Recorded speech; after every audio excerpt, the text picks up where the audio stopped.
Today is International Credit Union Day. Navigator Credit Union is inviting the community to stop by one of their branches to join the festivities and learn more about credit unions. Paricia Coleman is here with Navigator to tell us more about this. Good morning. Good morning. So it's not just National Credit Union Day, it is International Credit Union Day. International Credit Union Day, yes.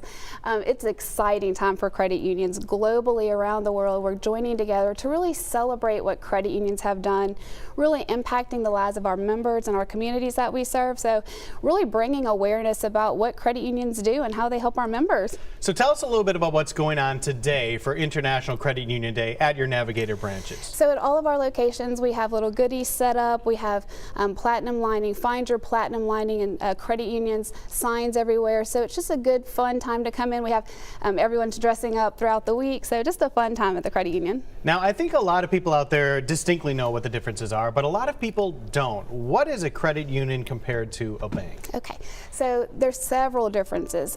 Credit unions are member owned, whereas banks are owned by stockholders who are paid and investors. So as a member of the credit union, you actually own the credit union. Oh, wow. And we have a volunteer board of directors that governs and oversees the credit union.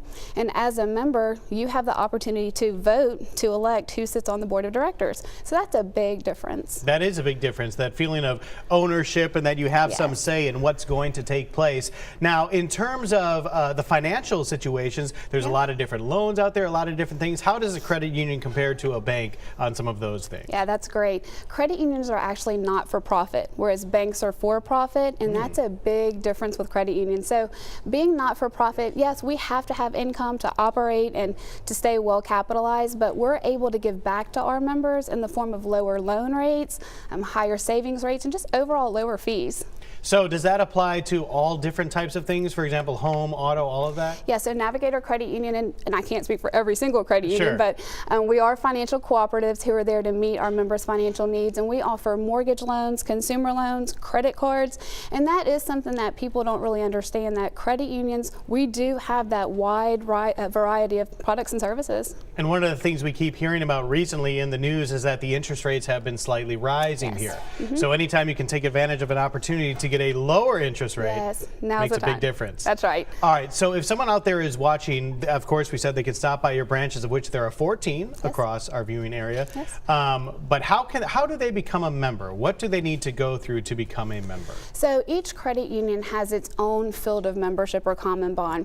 Navigator Credit Union is a community charter here, so if you live, work, worship, or attend school in Baldwin or Mobile County, you're eligible to join the credit union. So there's, every credit union has its own field of membership. So just come in, bring your ID, and let's see what we can do for you. All right, that sounds great. A lot of great information here. We're going to have more online, the Studio 10 tab at fox10tv.com, as well as a link to the Navigator Credit Union website, so you can go check that out. Paricia, thank you so much. Thank you so much for having me.